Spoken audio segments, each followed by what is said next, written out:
you doing? I'm doing great. How about you? Long time no see. Sir, All right. So, this is Juan Vega, and this is July 22nd, 2019. So, Mr. Vega, you have been at the Florida Civil Commitment now for about 7 years. yes, since March 2011.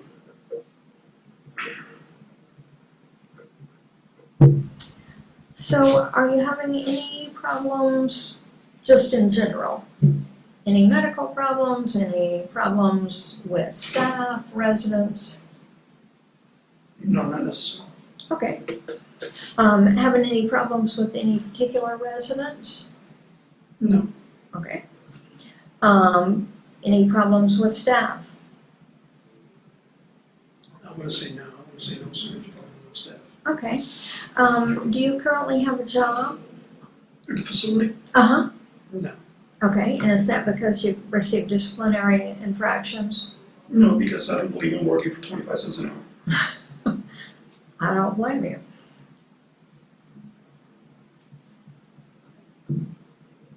I thought the pay was $1 an hour. No, they don't. Okay. Now, are you in contact with your family? Yes, they do. And do any of them come here to visit you? Yes, they do. Okay, and who would that be? My parents usually, and they usually bring either one of my brothers or sisters.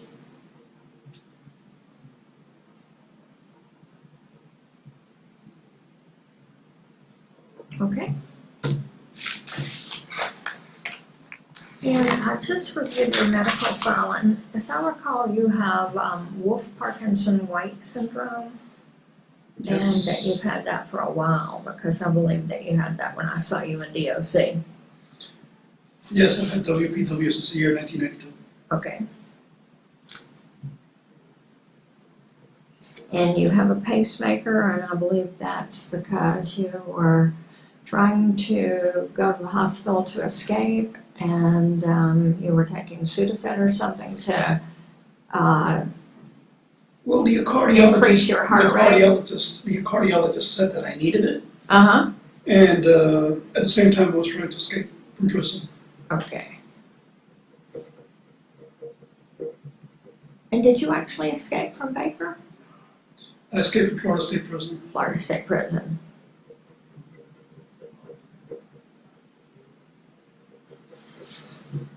And how long were you on the run? I was apprehended the same day. Okay.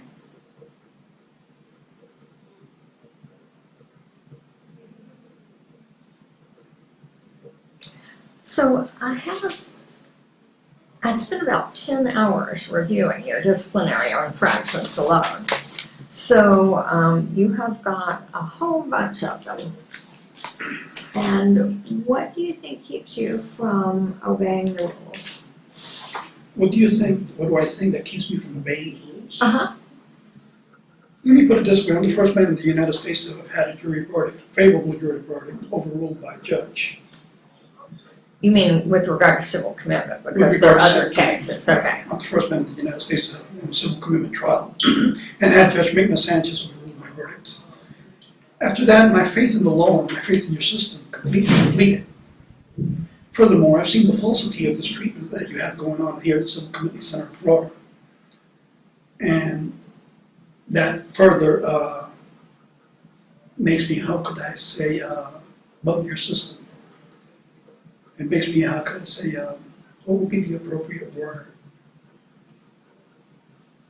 I can't find the appropriate words, meaning that I'm not in agreement with what's going on in the Civil Commitment Center. Okay. I'm not in agreement with what the judicial system has done. Okay. Now, obviously, you believe that you don't need to be here.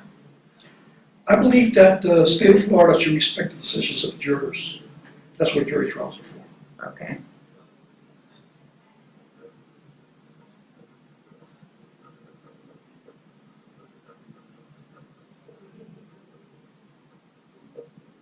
And you're aware that there are some people here who have fewer crimes than you do It's and possible. still got committed. Well, my understanding is that, you select a jury, you go to trial, Mm-hmm. and if you win, you go. And if you lose, you stay. Right, It doesn't matter what crime you're on trial for. okay, When you win, you go. As a matter of fact, Florida says under the Florida Constitution that Article 162, that the right to trial by jury, shall remain inviolate. And that's exactly what they did. They violated that constitutional provision. In my case, yes, at that moment, I lost my faith completely in the system. okay.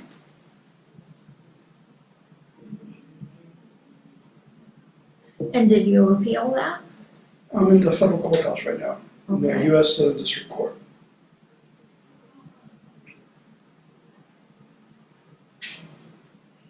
Okay, so I see that you decided to engage in treatment Yes, I did.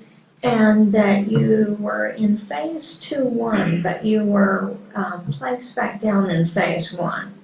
What was that about?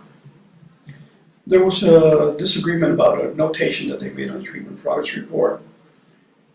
And I wanted to speak with them about the situation, and they made the decision to face me down. And at that moment, I said, okay, well, treatment is terminated at this point.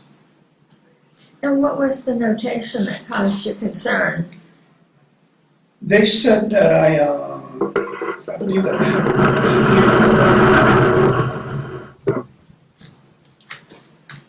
I have it here. I think I diatribed the judicial system, and that I, something about, what was it? You wrote it.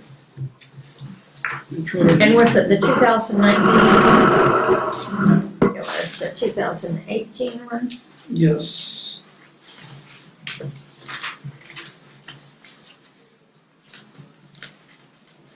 There it is.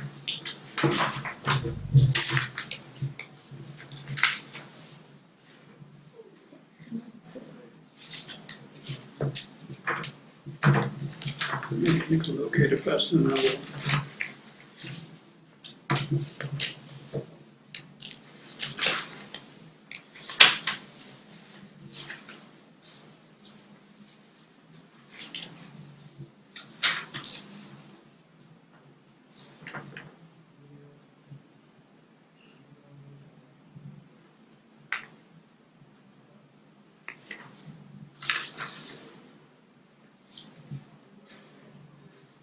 I remember seeing the word, but I don't remember where I saw it.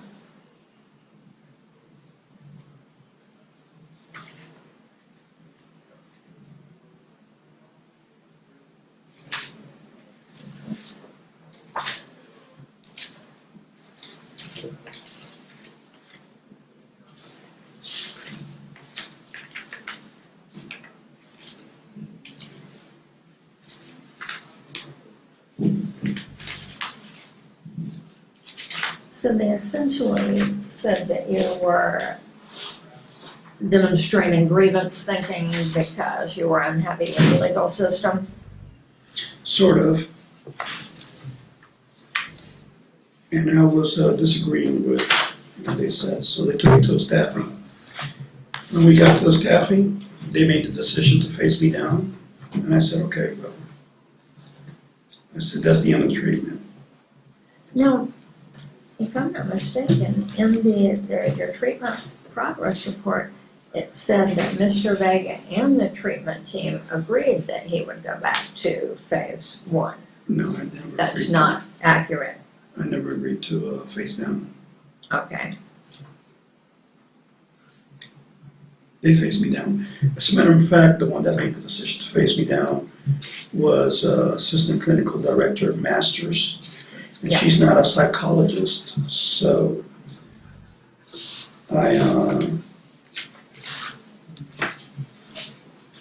I agreed that because I don't believe that she had the qualifications to face me down.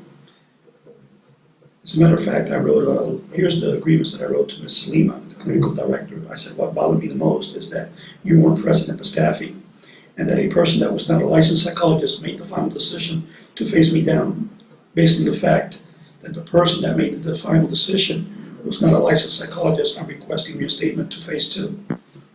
They refused to do it, so that was the end of that. And why is it important that that person be a psychologist? Well, we might as well get the plumber to make a decision on whether I should face down or face up. I mean, let's be realistic. If you're going to mental health treatment here, mental health facility, the person that should make the decision whether you face up or face down should be a licensed psychologist. And if we're just going to let anybody make the decision of face up or face down, we might as well get the plumber or the maintenance man to make the decision. Well, there are many people here who have master's degrees who've been doing treatment with sex offenders for years and years and years, so they have some credibility. There's nobody in this facility that's a sex offender certified psychologist. Well, we don't have that certification in Florida. You don't? No, we do not.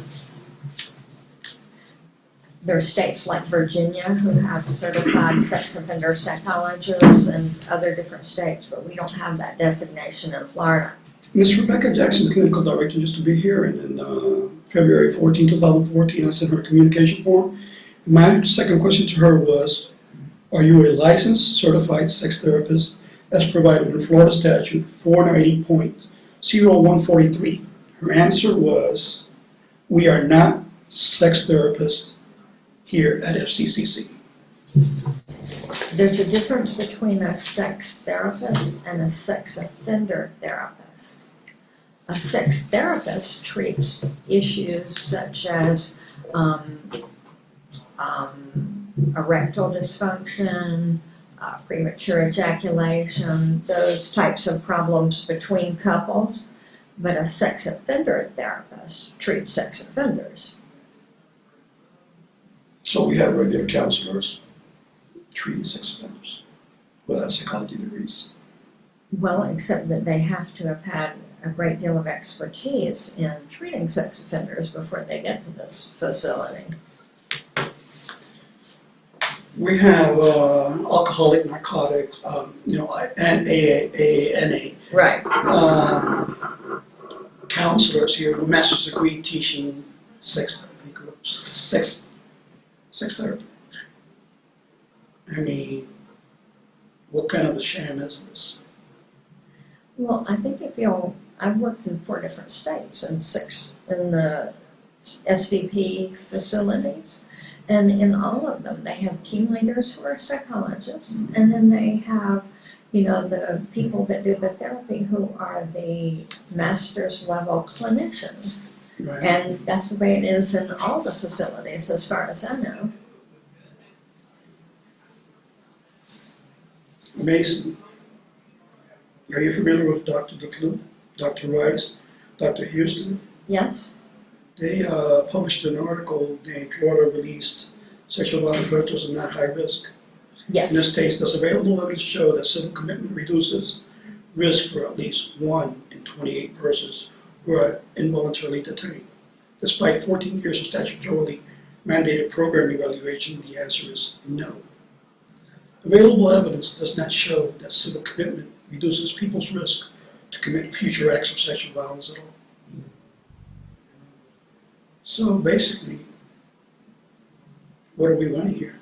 As a matter of fact, the contract that I signed says at the Florida Civil Commitment Center, it says, this is further confirmed by the Florida Civil Commitment Treatment Agreement form that states in paragraph 15, also to understand that mental health treatment is not an exact science and no guarantees have been made to me about the results of assessments and treatments. That's correct. There can be no guarantee about treatment because it takes 2 people. It takes the provider of the therapy and then it takes the person who's receiving it. If either one of them is not motivated to work toward the goal, then it's likely not going to be successful. My opinion is that every man that walks out that front gate has to make a decision whether they're going to do the right thing or the wrong thing. just like all the sex offenders that are getting out on a daily basis from prison That's correct. that qualify for this program, and they're not here, maybe because of bed space. But they all have to make a choice, either do the right thing or the wrong thing. And it's amazing that the smallest rate of recidivism comes from sex offenders and murderers. Everybody else has a much higher rate. I believe the national rate of recidivism is 5%. So something's really wrong with this civil commitment thing that is in effect here in Florida, and I believe 19 other states. Yes. Well, I understand that you think that. So, Mr. Vega, when we talked before, you acknowledged that you had 6 sexual crimes. Is that correct? I was convicted of 4 cases in Miami. And there was a cold case that I was convicted of That's correct. armed kidnapping. Yes. And let's see which one we're talking about.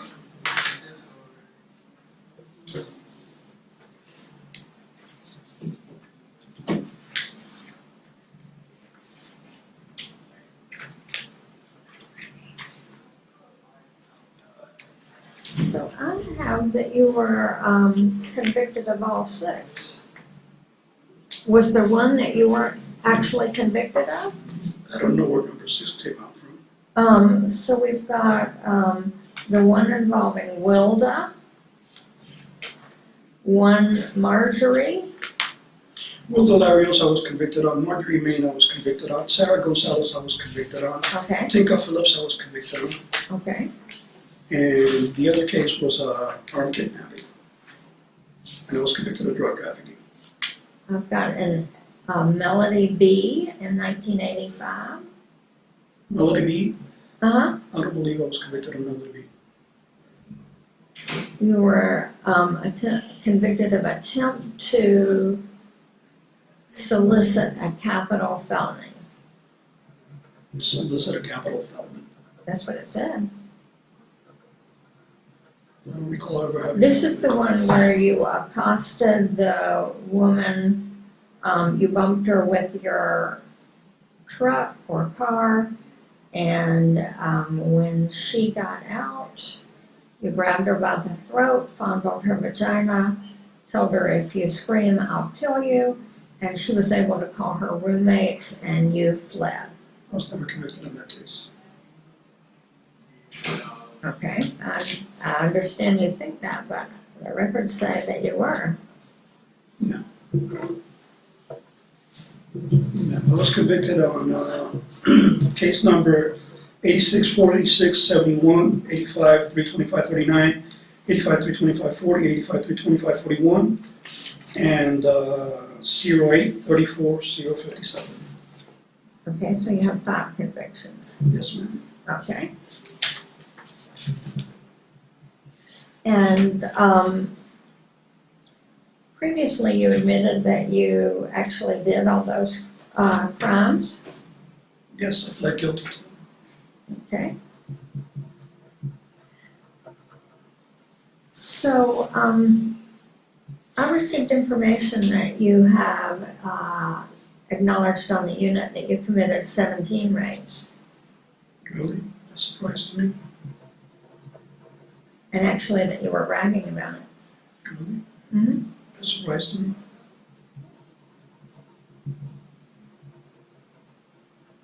Where did you get that from? Inmate.com? I heard it from a resident. That's inmate.com. Sure. So you're gonna take a sexual predator and take the word of a sexual predator against another sexual predator. Well, you know, you have to weigh the credibility of different people that you talk to. Weigh the credibility of a sexual predator against another sexual predator. Well, just because a person's been designated a sexual predator doesn't mean that they're a liar. Really? Mm-hmm. Well, the only person that they say hasn't lied was Jesus Christ. Well, everyone does lie, in fact, but they don't lie about everything. So, now, after you agreed to treatment and you had the disagreement with them about the diatribe, have you ceased going to treatment? Is that it? Okay.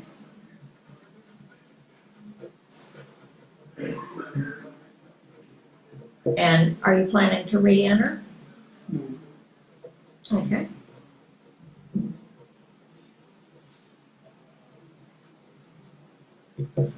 Now, I have these disciplinary infractions.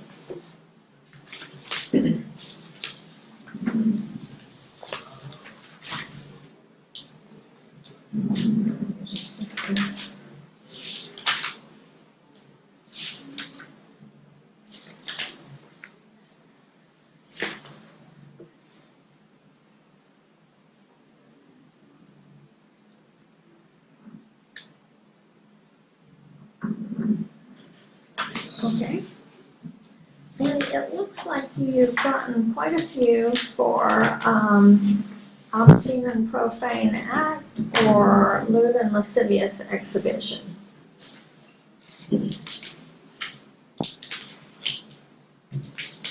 So, what is your purpose in exposing your penis to the female staff members?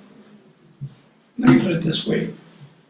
Your officer station faces our shower and urinals in Dublin. So if we go in and out of a shower, we got total exposure straight to the officer station. Okay? If we come out of the shower, we got straight exposure. We don't have privacy, especially in that dorm right there. And that's where I had received most of my write-ups, in Dublin dormitory. You open up the curtain to the shower head. Right there in front of you is the officer station. You go in, anything. There's curtains cracked, anything, you got exposure. And the cutest thing about it is that the showers, the bathrooms, this is a place of lawful expectation of privacy in Florida. So I don't know why they have female staff beamed in on the showers. Or standing, having an officer station facing straight into the showers Right. with female officers. Well, in some of the cases, it doesn't appear that they were in the shower. It appears that it was a willful exposure of your penis. Let's see.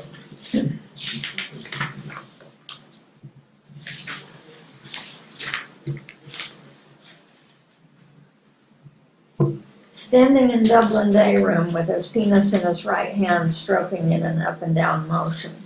I believe I have 3 affidavits attached to that from residents that said that was a lie. Let me explain something to you. Here in prison and anywhere else, you actually think you're going to get in a day room in front of other men and expose yourself to a woman, and these other men are not going to do anything about it? That they're just going to say, it's okay for you to disrespect us this way? I don't think it's going to happen, especially in a prison setting. I don't think it's going to happen. So are you denying that you ever exposed your penis to one of the female officers? I'm denying the allegations that you just made. Okay. I'm denying the allegation that you just made. And I believe there was 3 affidavits. One was from Thomas Schaefer. The other one, I believe that it was from Corpus. And I don't recall the other name of the other person. I don't remember there was 3 affidavits submitted by residents Okay. in relation to that.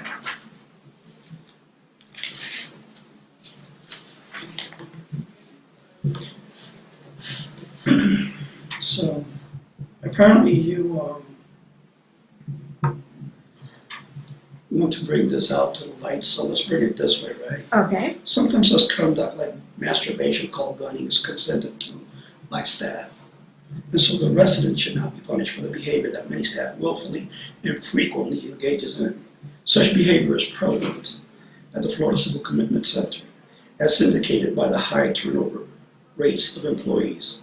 As an example, the state of Florida thought to revoke Counselor Leanne's painter's license following an allegation that while employed as a mental health counselor at the Florida Civil Commitment Center, She engaged in sex with the resident of the center 17 times. Plus my fiancée, Nancy M. Martinez, is a former therapeutic security technician of the Florida Civil Commitment Center. Okay? Therefore, if I wanted to have sex, I could have done it. If I wanted to rape, I could have done it. Okay? Because hidden spots and opportunities always existed. But I have volitional control, meaning that sex does not control me at age 55.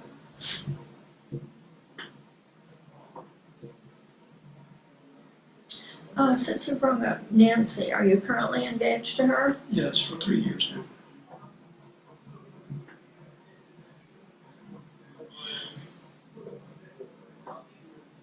And is she permitted to visit you here?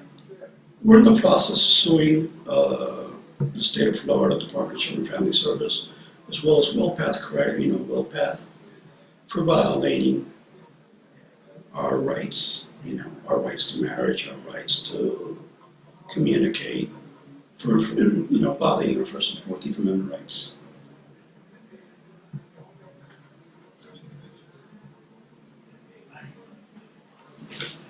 Because they restricted her from returning to the compound. Not only that, they have approved the marriage of other residents and they deny ours without a reason. Okay, so that's under litigation right now. That the United States District Courts of the District of Florida, Middle District of Florida, I'm sorry.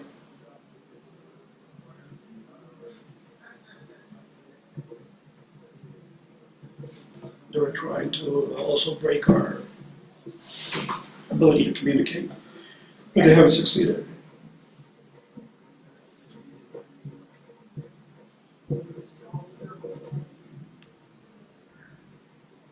So, if I wanted to have sex, I don't have to come to staff.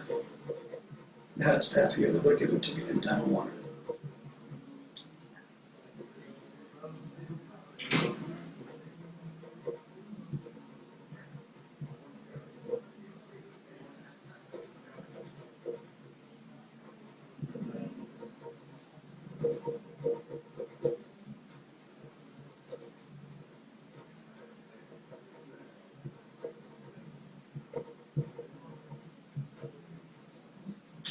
Okay, so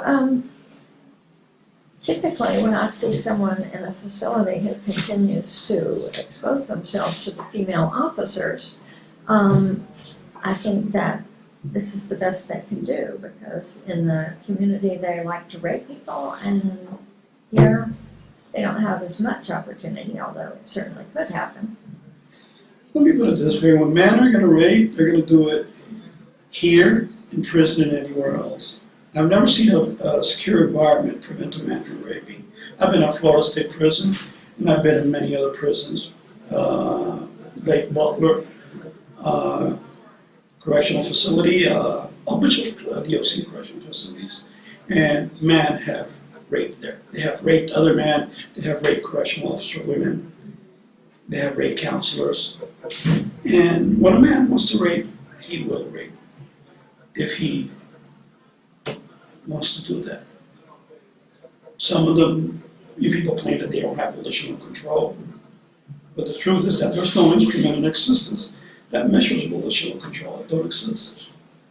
So I don't know how, you psychologists are able to go to a court of law and testify and say, this guy does not have volitional control, when you have no instrument to measure it.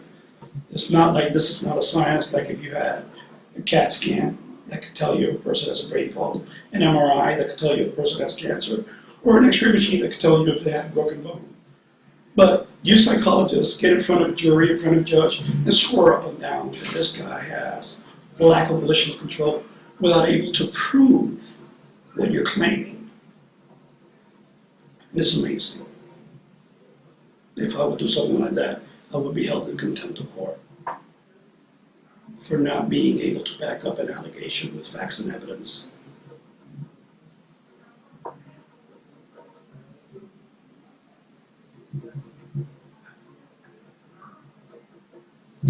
So I also have some infractions for possession of adult pornography. Certainly, is it against the law? Well, it's not against the law, certainly it's adult pornography.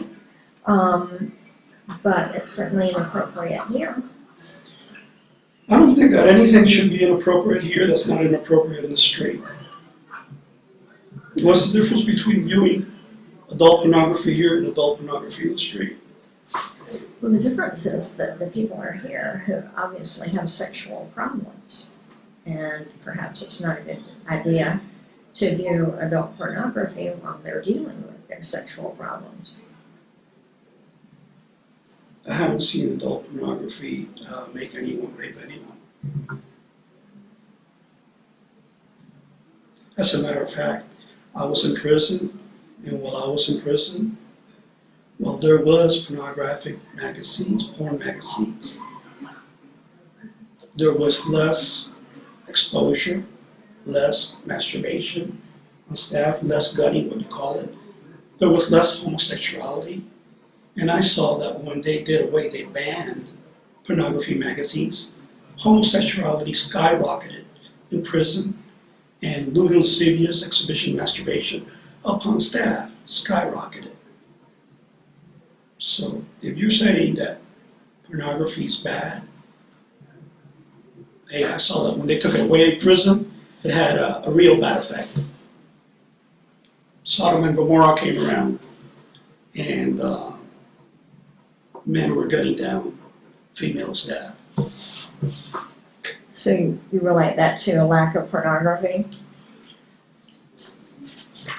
I wouldn't say pornography, I would say that every animal and every species in existence has sex. And when you take it away from them, that's when you're creating a mental abnormality.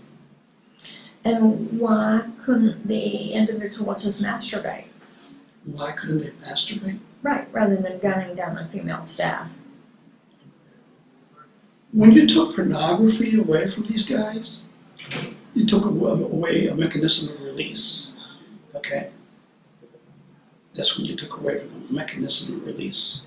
So the pornography to them became the female staff. That became the porn magazine. That became the video. To some others, they went homosexualities. What happened was, when they took away the magazines in prison, I was there. Porn skyrocketed. Homosexuality skyrocketed, and lewd and lascivious masturbation exhibition against staff skyrocketed. That's what I personally witnessed.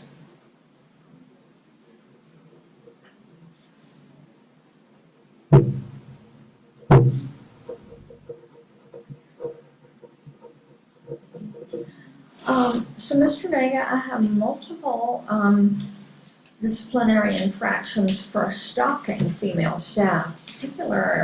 One in particular, Ms. Morris.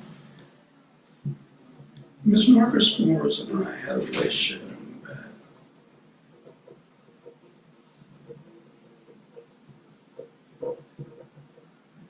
And what happened? What happened? The relationship just went bad between both of us. Then I experienced what they call a woman's corner. And I don't blame, I can't put all the blame on her for the relationship having gone bad. I'm not going to say it was all her fault.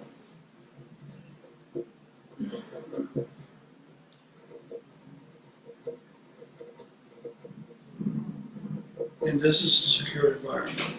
We're in a little hamster cage. So I wouldn't say stalking because it's impossible to avoid a person in this facility. It is or it's not? It's impossible to Okay. avoid a person in this facility. We all got to go down the same hall.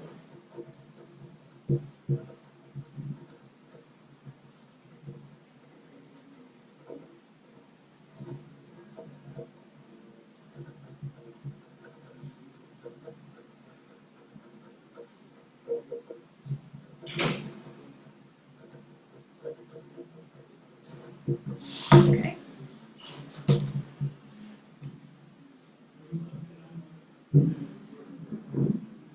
So this indicated that you, used insolence, name calling, and verbiage which threatens violence toward her.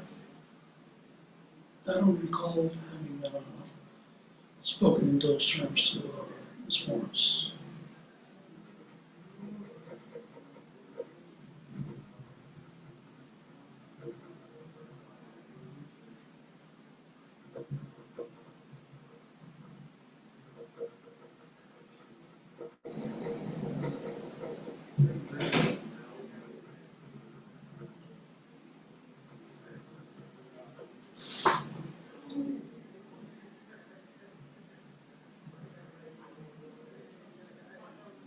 It also said that you were in possession of a homemade weapon and that, you had suggested that you might use it. And I might suggest that I might use it. Let me put it this way, I've been in prison for 30-something years, okay? All prisons that I have been to, there's shanks all over the place. Of course. And this place is not an exception to any other facility. There's shanks here just the same way. Yes, I understand that.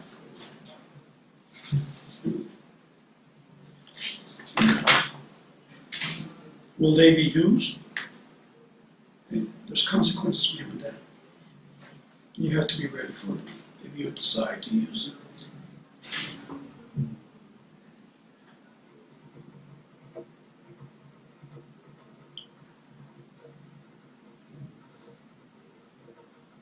And obviously, I've never used them here, because if not, it would have been back in the DOC, Department of Corrections.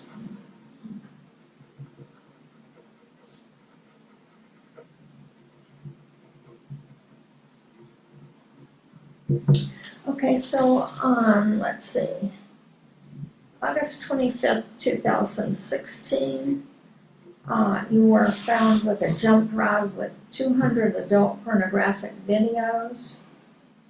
Russian rough play 4 depicted a violent rape scene of a young woman. The woman was gagged and struck in the face. Her breasts were bitten and she was crying and screaming. I don't know, because I didn't have the opportunity to view the 200 videos, you know. Your staff, the facility brings in the videos, they bring in the pornography, and we just sell them.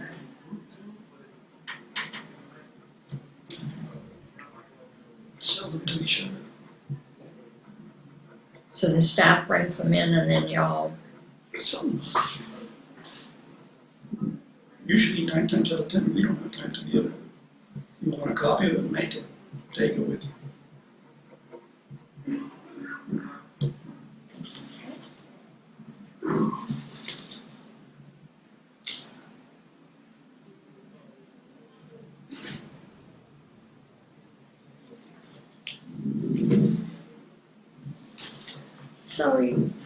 this love's illusion, that sounds just like it was lifted from Edward Johnson. You're talking about Old Man Ed? Yeah. Old Man Ed was helping me to compose Love Has Illusions. Mm-hmm. I composed Forbidden Jury Verdict, which is on Walmart.com. Right.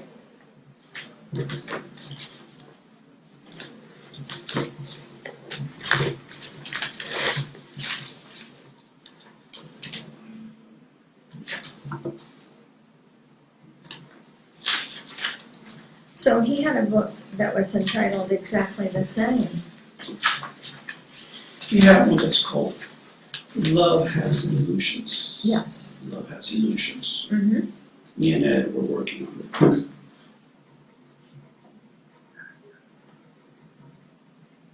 And I published the one with Walmart, the Forbidden Jury Verdict.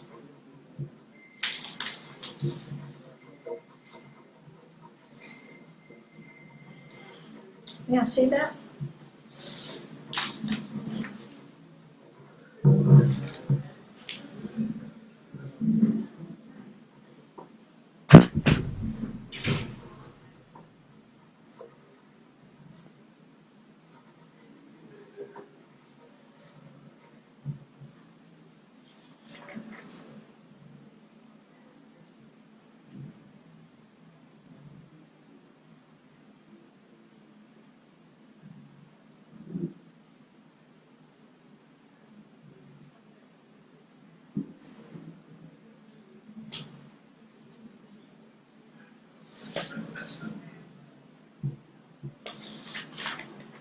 Okay.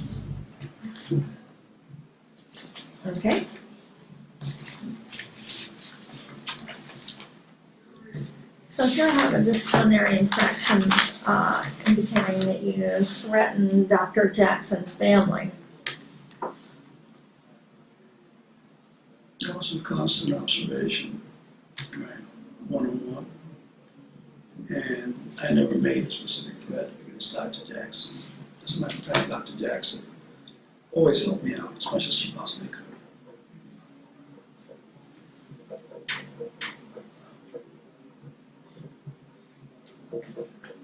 It says you said, does Dr. Jackson want me to come after her family? Certainly.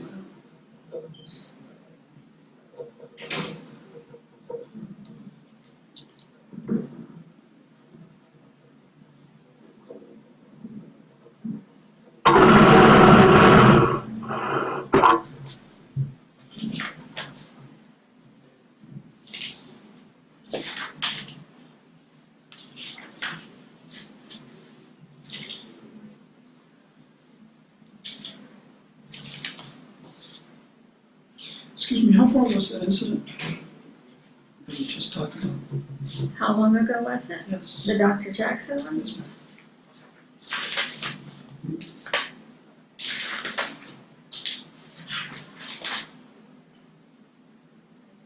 That was August 27th, 2016. Okay, thank you.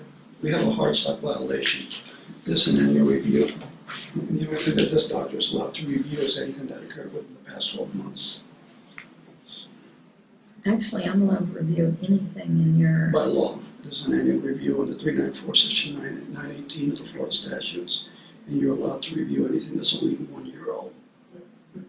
Hard stop was a stay has been decided by the first BCA.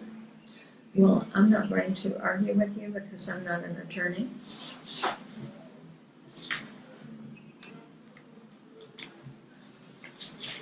You have a hard stop violation.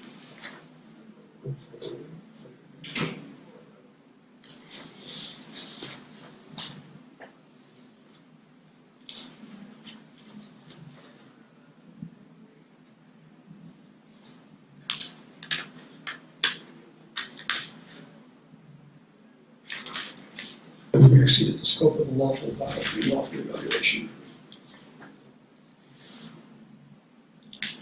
Okay, I've got quite a few of these disciplinary infractions for trying to establish a relationship with staff members. That's okay with me as far as I'm concerned. It's natural, isn't it? Well, except that it's prohibited.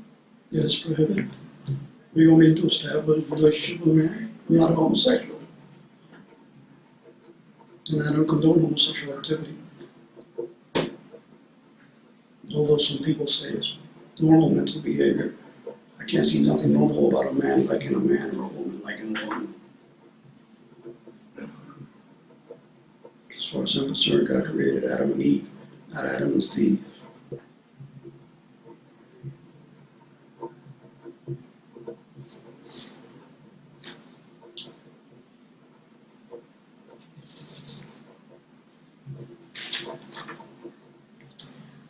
All right.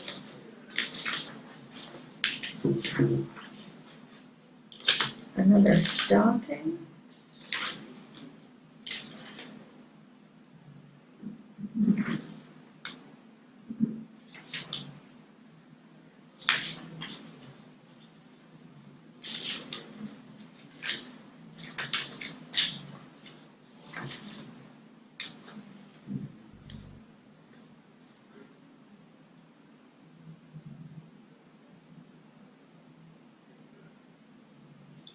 This is another lewd and lascivious exhibition.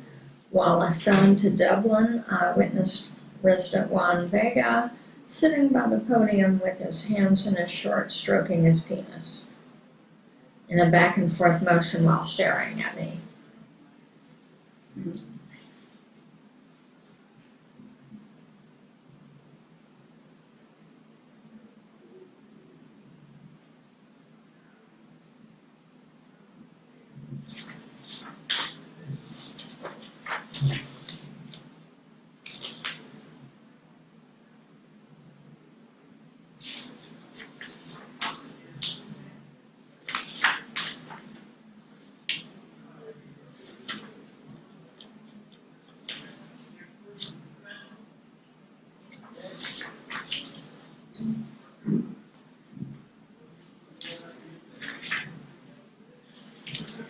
So when your relationship with Morris went bad, did she start reporting you for stalking her?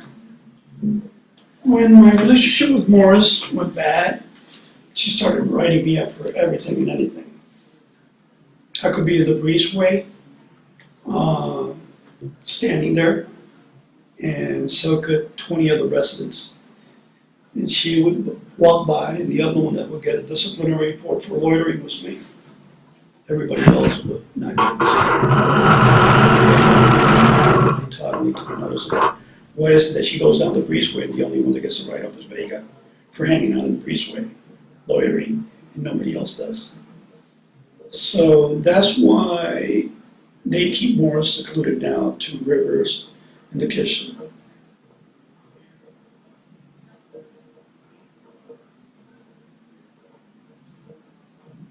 Because, what can I say? They call it a woman's corner. They call it a woman's corner when things don't go right. When they're in power, they can do whatever they want with that power. So typically, if they determine that a female staff member is having a relationship with one of the residents, they're canned pretty quickly. They're canned pretty quickly if the resident cooperates, but I refuse to cooperate.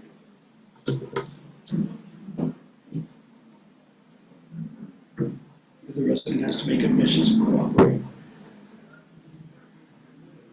It was not my desire to see Ms. Morris lose her job.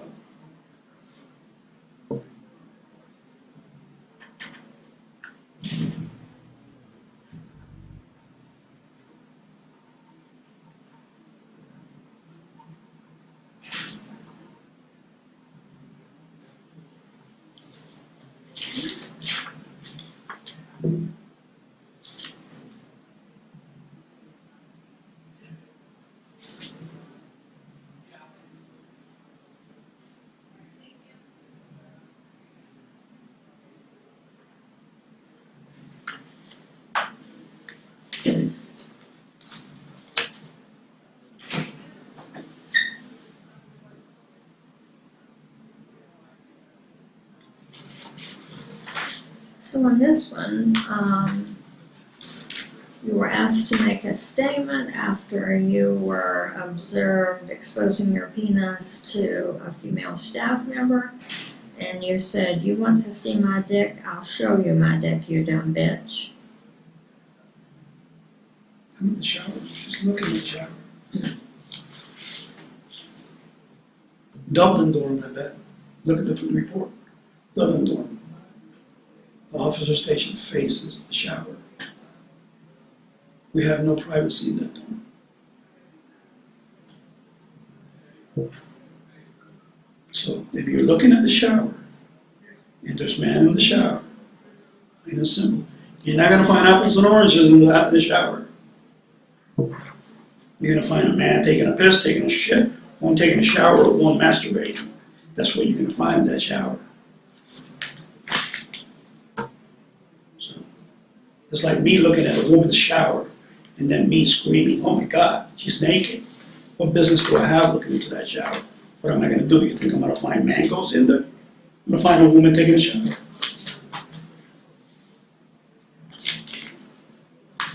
It's a place of lawful expectation of privacy, once again. And as a matter of fact, your Human Rights Act, section 394.912(9)(e), requires that if you commit a lewd or lascivious act, it be on a person under the age of 16 to qualify for civil commitment or continuance of a civil commitment. And I believe that there's a U.S. Supreme Court decision against U.S. versus Seigel, I gotta look it up, where it says that masturbation is normal behavior in a prison setting, and this is a prison setting what you have here.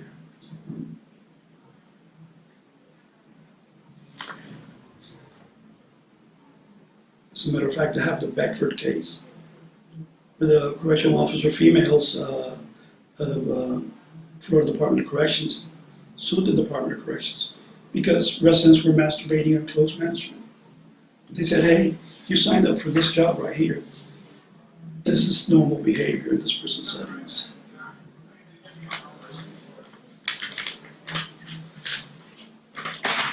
So once again, like I said, you got choices. Yes. You go ahead, you can masturbate to a video. If you have a video, masturbate to a porn book if you have a porn book. Or you could engage in homosexuality where you're locked up. Or masturbate in a place of lawful expectation and privacy. And it's not your fault if someone decides to be a freak and look in that area.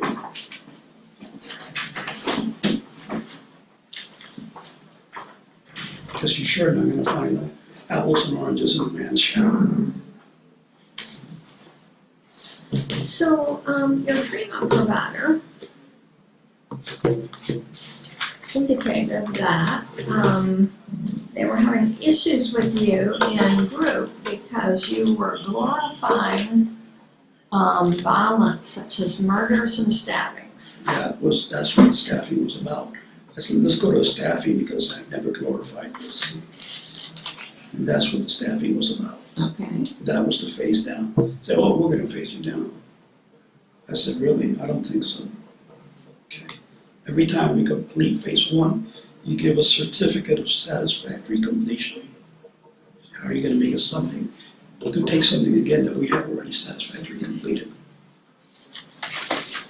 Unless it is for financial gain, of course. If we make them go through the cycle over and over again, we could charge for making them go through phase 1, 2, 3, and 4.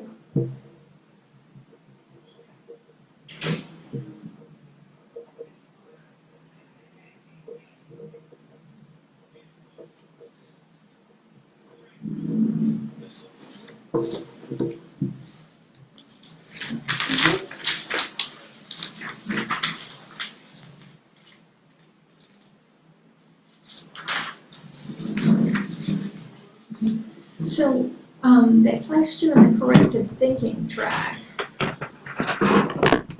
They did that from the beginning. They did that from the beginning.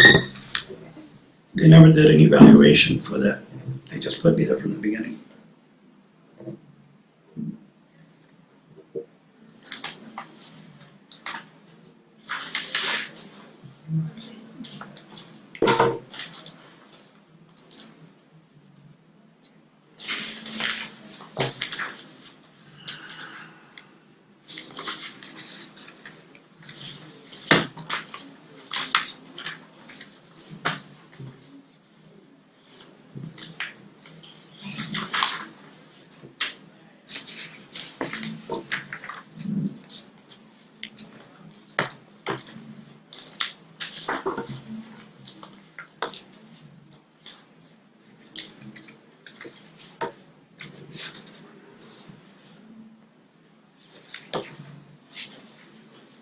So I have a memo here that said that you were accused of forcing your way into the assistant clinical director's office.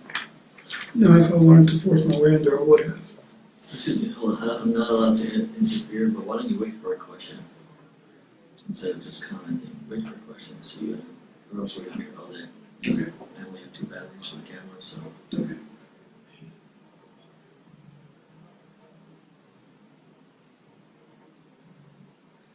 Wearing boxer shorts.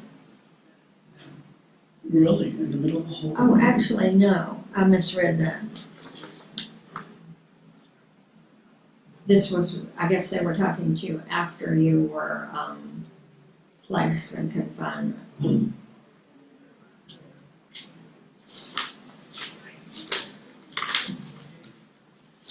So I have a memo here that indicates that you are one of the central figures in the tobacco, drug, and child porn distribution here at the facility. I don't sell child porn. But your staff brings it in. The staff at the facility brings it in. The staff at the facility brings in tobacco. The staff at the facility brings in drugs.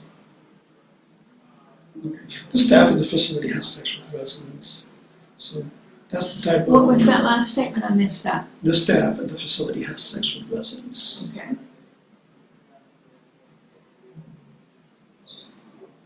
That's the treatment center that you're running in Florida.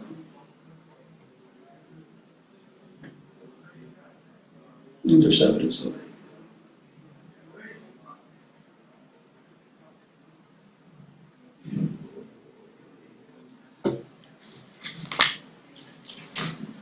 And so the staff brings it in and you just sell it? Staff reasons. This tobacco against the law. It's not.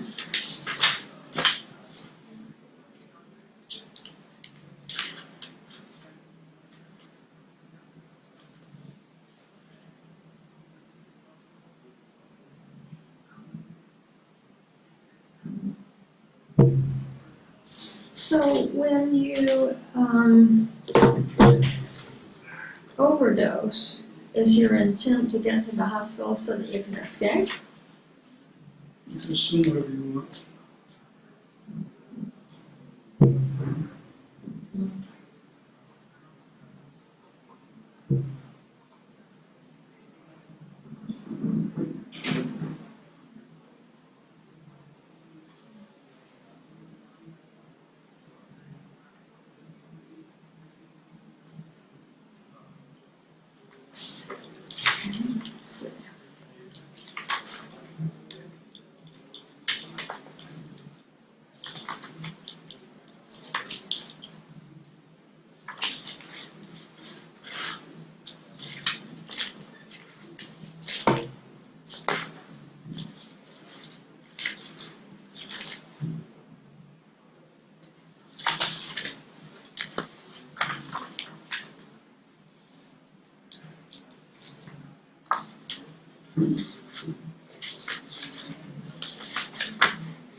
So you were charged with possession of narcotics?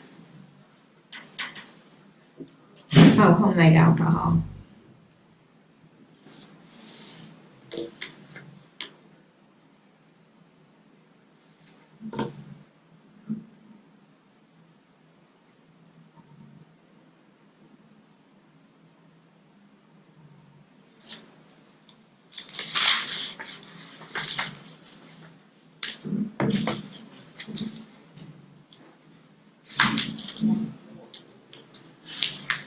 Looks like you found a writ of habeas corpus.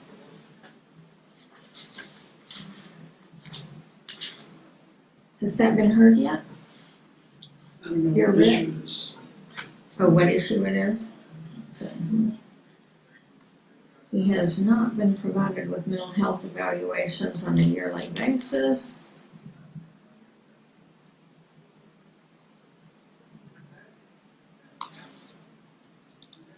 That is correct. Florida is required to provide every resident with mental health evaluations and risk assessments on a yearly basis, and Florida is not doing it, which is resulting in false imprisonment of these men. So, the treatment progress reports are considered to be an evaluation. According to Jackson Could versus you wait State, for a question, please? it just says the treatment progress reports are That's not a supposed to be an question. evaluation. Another No, question? they're not. They're not. By law, they're There's not. no question there, wait for a question. If you don't hear a question, don't open your mouth.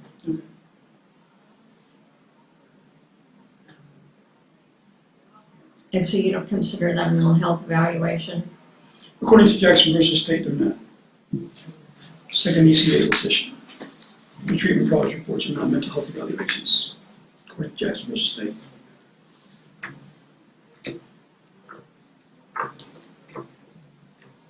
Even though they're done by a licensed psychologist? They don't contain risk assessments either.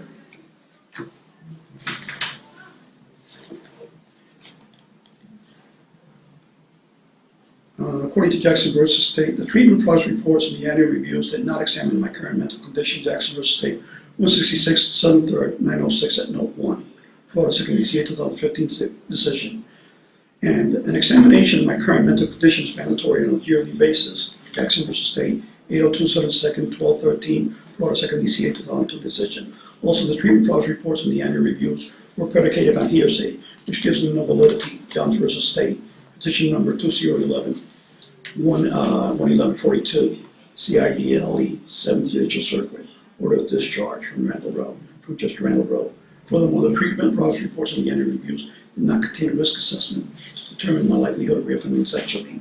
Stephan versus State, 43, 7th 3rd, 709, Florida First DCA 2010 decision. and they vowed that I needed further treatment, which some sort of deprivation of my liberty in a fraudulent manner and psychology malpractice. And I'm gonna publish this video on YouTube, so you know. Okay. Do you have access to YouTube in here? I have people on the outside that will do it for me.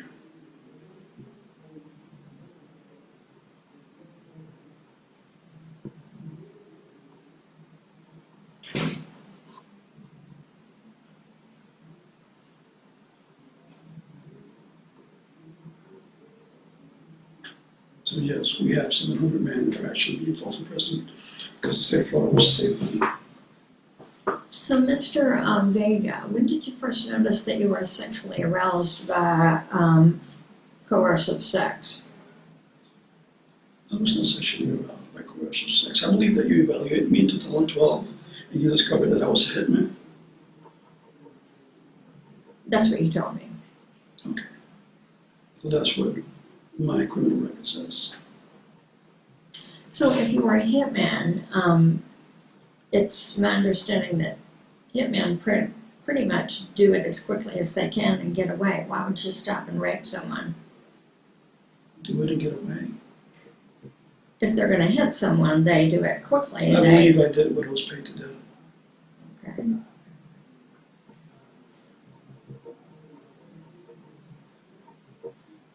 And so you're still maintaining that the rapes were because you were a hitman and not sexual gratification?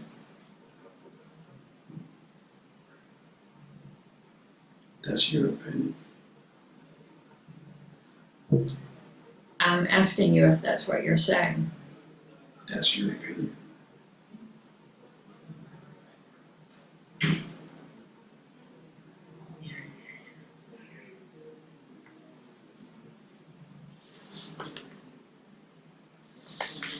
So what are your current sexual fantasies? That's Pardon? no. And what do you fantasize about when you masturbate? What do I fantasize? My fiancé.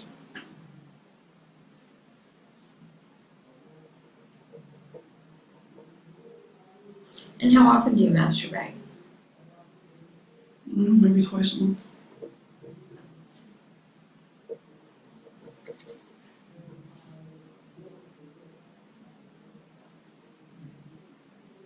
What are your risk factors for committing another offense? What are they, my risk factors? Mm-hmm. And the only thing that I know is that I'm facing 50 to life if I commit another sex crime. That's all the risk factor I need in the world. That'll put me away for the rest of my natural life. Under the new Florida law of habitual sex offender.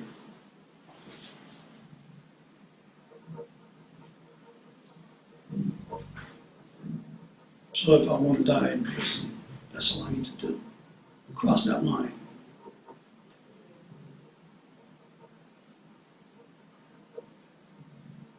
And if I lacked volitional control, I would have raped already.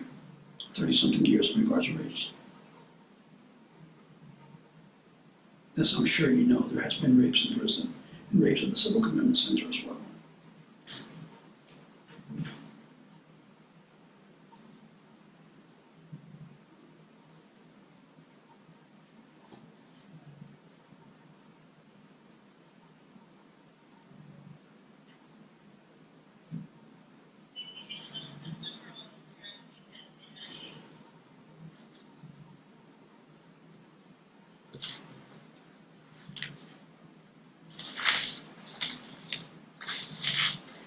So, what did you work in treatment before you decided that you were not going to continue? How long were you in phase 2-1 is what I'm asking. That was a few months into phase 2. Okay.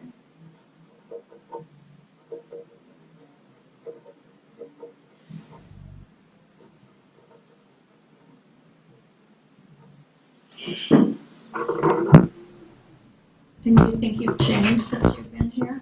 Do I think I've changed? Yes.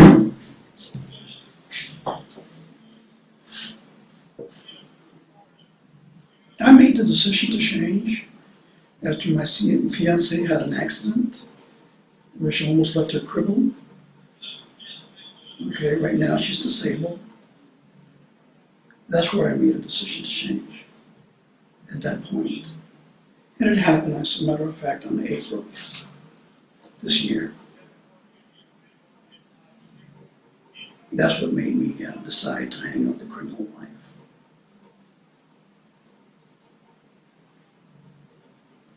Because I realized that she's gonna need someone to take care of her, because now she's probably disabled.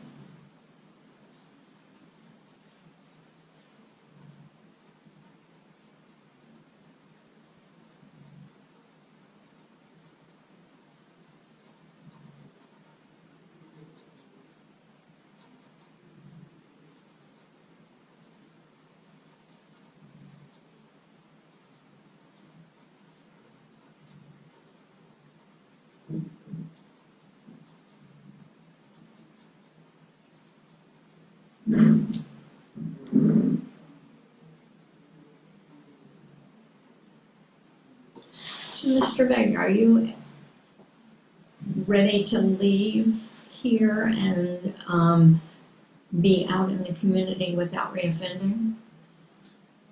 I'm ready to leave and take care of Nancy.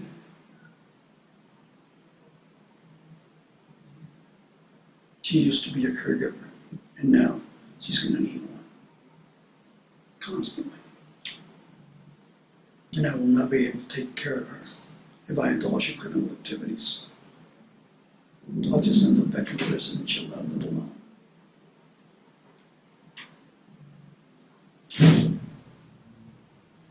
So I had to make the choice of hanging it up.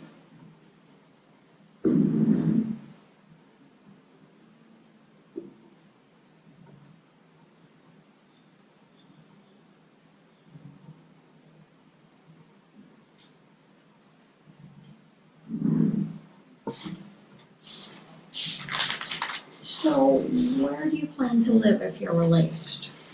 I plan to leave the state of Florida and go to North Carolina. We have property in North Carolina.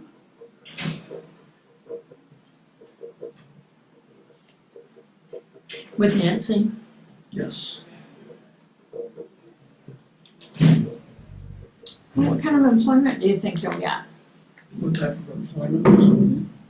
I'm a heavy equipment operator. I'm a paralegal. I'm an auto body repairman. Light electronics.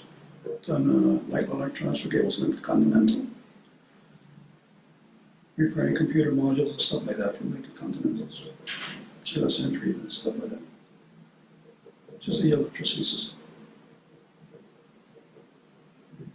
What kind of supports do you think you'll need when you're released? Do you think you'll need sex offender treatment? No. I told you, sex offending is by choice. Unless you lack volitional control.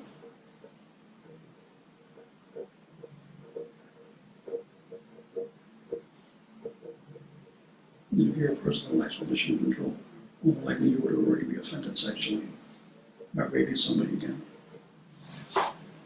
Or incarcerated. Which has happened, they do it all the time. Prisoners do it all the time. Just go to the Soto County to show you the criminal information that they have filed in this residence.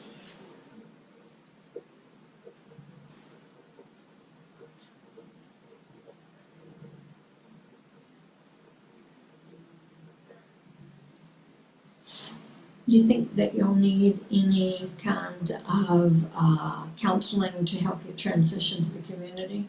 No. Any AA or NA? I know right from wrong. And I know what substance abuse does to you.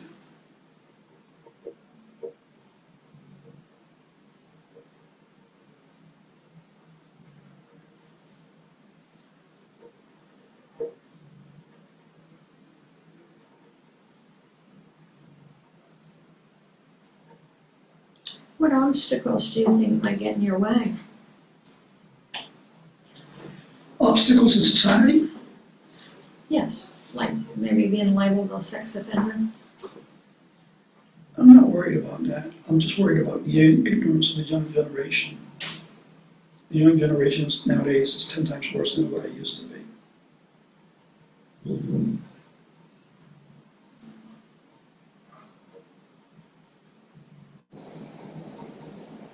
But of course, to remain, to maintain your freedom, you have to overlook the ignorance of other people.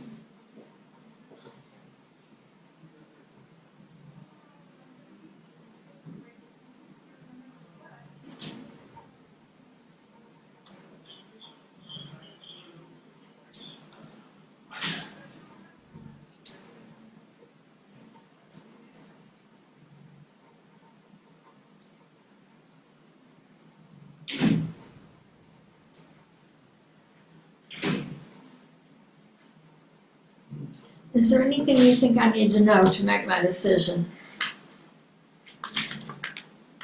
What could I tell you? I just tell you the truth. Okay. All right, then I guess we're done.